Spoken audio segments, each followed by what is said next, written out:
నమస్తే, welcome to BCN news. నేను విజయలక్ష్మి. ముందుగా బీసీఎన్ ప్రేక్షకులకు 77వ గణతంత్ర దినోత్సవ శుభాకాంక్షలు. ఇప్పుడు ముఖ్యాంశాలు.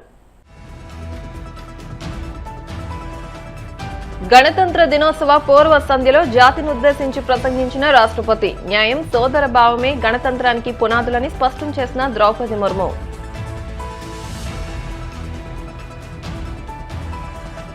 ఢిల్లీలోని జాతీయ యుద్ధ స్మారకాన్ని సందర్శించిన మోదీ దేశ రక్షణ కోసం వీరోచితంగా పోరాడి ప్రాణాలర్పించిన జవాన్లకు అంజలి ఘటించిన ప్రధాని.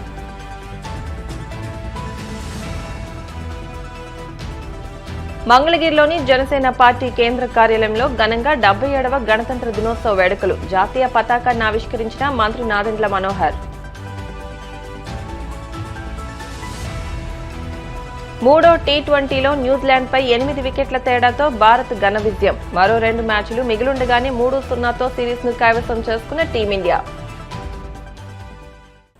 గణతంత్ర దినోత్సవ వేడుకల వేళ రాష్ట్రపతి ద్రౌపది ముర్ము జాతినుద్దేశించి ప్రసంగించారు. న్యాయం, సోదరభావం అనే 2 కీలకమైన అంశాలను మన రాజ్యాంగం నిర్వచించిందని, అవే గణతంత్రానికి పునాదులని ఆమె స్పష్టం చేశారు.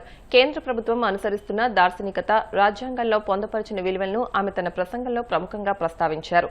దేశ అభివృద్ధి ప్రయాణంలో మహిళలు కీలక మైలురాళ్లను సృష్టిస్తున్నారని, ప్రజాస్వామ్యాన్ని బలోపేతం చేస్తున్నారని రాష్ట్రపతి ప్రశంసించారు. దేశ భద్రతకు కాపలా కాస్తున్న సాయుధ బలగాల శౌర్య పరాక్రమాలను కొనియాడుతూ ఆపరేషన్ సింధూర్ను ఆమె గుర్తు చేశారు. దేశ పురోభివృద్ధికి దోహదపడుతున్న రైతులు, శాస్త్రవేత్తలు, వైద్యులు, సైనిక, పోలీస్ సిబ్బంది, వ్యాపారవేత్తలు, యువత సేవలను ఆమె ప్రత్యేకంగా అభినందించారు. हम भारत के लोग उत्साह के साथ गणतंत्र दिवस का उत्सव मनाने जा रहे हैं। आप सभी को गणतंत्र दिवस के राष्ट्रीय पर्व की हार्दिक बधाई देती हूँ।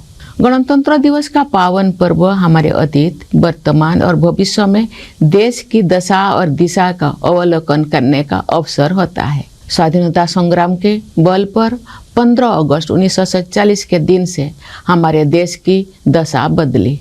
भारत स्वाधीन हुआ। हम अपनी राष्ट्रीय नियति की निर्माता बने। 26 जनवरी 1950 के दिन से हम अपने गणतंत्र को संवैधानिक आदर्श के दिशा में आगे बढ़ा रहे हैं। उसी दिन हमने अपने संविधान को पूरी तरह से लागू किया।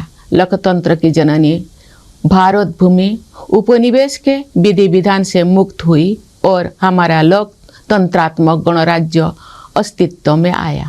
हमारा संविधान विश्व इतिहास में आज तक के सबसे बड़े गणराज्यों का आधार ग्रंथ है।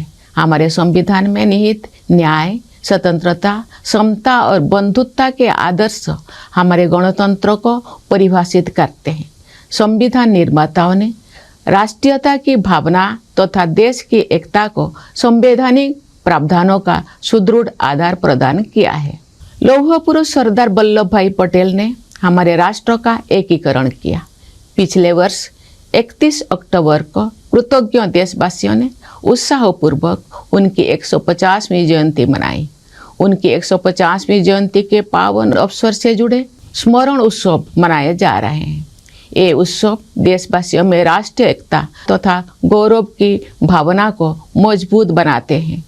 उत्तर से लेकर दक्षिण तक तथा पूर्व से लेकर पश्चिम तक हमारी प्राचीन सांस्कृतिक एकता का ताना बाना हमारे पूर्वजों ने बुना था। राष्ट्रीय एकता के स्वरूपों को जीवंत बनाए रखने का प्रत्येक प्रयास अत्यंत सराहनीय है। पिछले वर्ष 7 नवंबर से हमारे राष्ट्रीय गीत वंदे मातरम की रचना के 150 वर्ष संपन्न होने के उत्सव भी मनाया जा रहा है। भारत माता के दैवी स्वरूप की वंदना का ये गीत जन मन में राष्ट्र प्रेम का संचार करता है।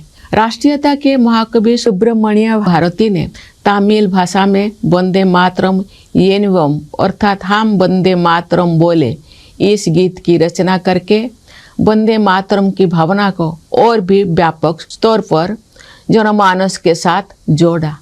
अन्य भारतीय भाषाओं में भी इस गीत के अनुवाद लोकप्रिय हुए। श्री अरविंदो ने वंदे मातरम का अंग्रेजी अनुवाद किया।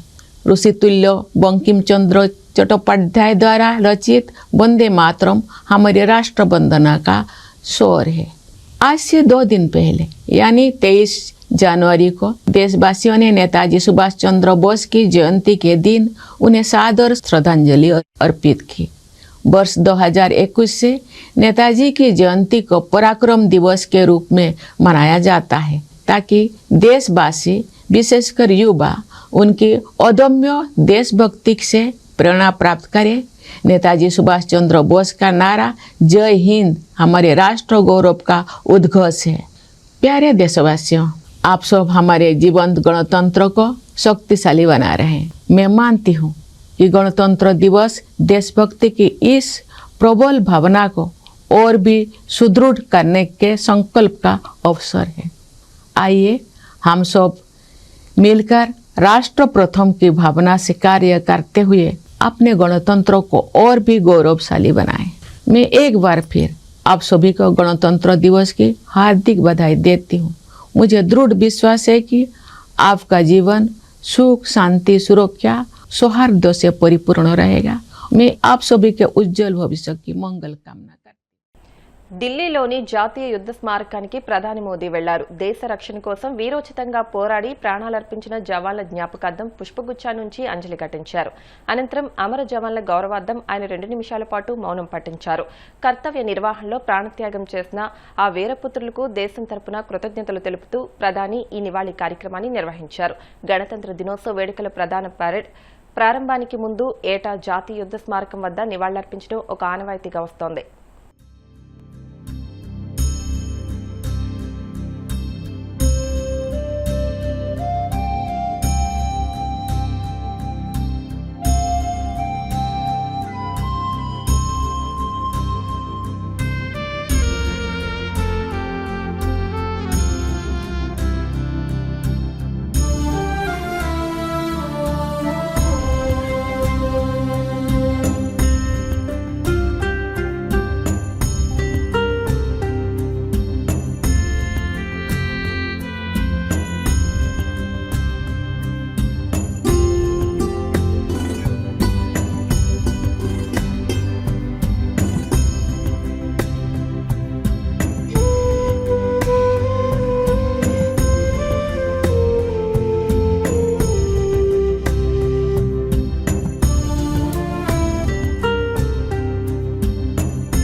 మంగళగిరిలోని జనసేన పార్టీ కేంద్ర కార్యాలయంలో 77వ గణతంత్ర దినోత్సవ వేడుకలు ఘనంగా నిర్వహించారు.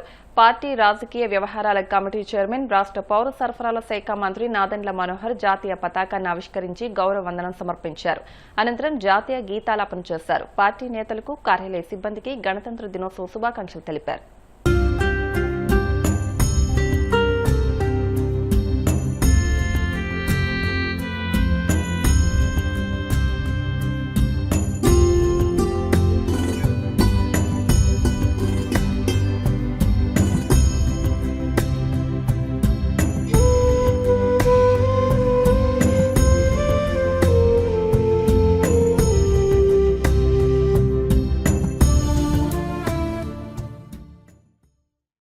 ఏలూరు జిల్లా వేముడోలు మండల వ్యాప్తంగా గణతంత్ర దినోత్సవ వేడుకలు సోమవారం ఘనంగా నిర్వహించారు. ప్రభుత్వ కార్యాలయాలు, పాఠశాలలు, అలాగే పలుచోట్ల జాతీయ జెండాను ఎగురవేసి స్వాతంత్ర సమరయోధులు, రాజ్యాంగ నిర్మాత డాక్టర్ బిఆర్ అంబేద్కర్ చిత్రపటానికి పూలమాల వేసి నివాళులర్పించారు.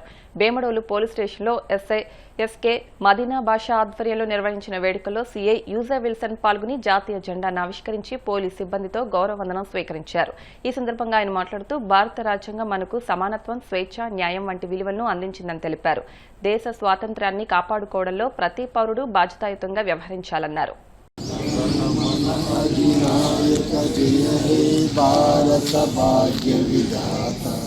ఈ లెజిస్లేటివ్, ఎగ్జిక్యూటివ్, జ్యుడిషియరీ అనేవి ఈ రోజు నుంచి అమల్లోకి వచ్చింది. మనం ఎగ్జిక్యూటివ్ బాడీలో ఉంటాము కాబట్టి గవర్నమెంట్ ఏవైతే చట్టాలు చేస్తాయో వాటిని ఇంప్లిమెంట్ చేసే పనిలో మనం ఉంటాం కాబట్టి గవర్నమెంట్ చేసిన చట్టాలని సక్రమంగా ఇంప్లిమెంటేషన్ చేస్తూ డిపార్ట్మెంట్కి, తద్వారా గవర్నమెంట్కి మంచి పేరు తెచ్చేలాగా డిపార్ట్మెంట్ అనేది పోలీస్ డిపార్ట్మెంట్ పనిచేయాలి. అదేవిధంగా మన ఎస్పీ గారు మనం అందరూ కలిసి ఒక టీమ్ లో వర్క్ లాగా జరుగుతూ ఉంది. దీన్ని అదేవిధంగా ముందుకు తీసుకెళ్ళాలి. నాకు ఆశ్చర్యం వస్తుంది, గాంధీ గారు ఇండియాకి స్వతంత్రం ఎట్లా తెచ్చారు, అంతమందిని ఎలా కలిపాడు. నలుగురు మనుషులుంటే 4 పార్టీల కింద డివైడ్ అయిపోయే రోజులు ఇవి. కాబట్టి దాన్ని స్ఫూర్తిగా తీసుకోవాలి. మనం ఇండియా అంతా కలిసి ఉండి స్వతంత్రం తెచ్చుకోగలేండి. మనం చిన్న పోలీస్ స్టేషన్ లో మనందరం కలిసి ఉండలేమా? లేదా ఉండాలి. ఆ ఇన్స్పిరేషన్ తోటి మనం అందరూ కలిసి పనిచేయాలని మనస్ఫూర్తిగా మీ అందరికీ విషయం చెప్తాము. ఇప్పుడు కాసేపు ప్రకటనలు.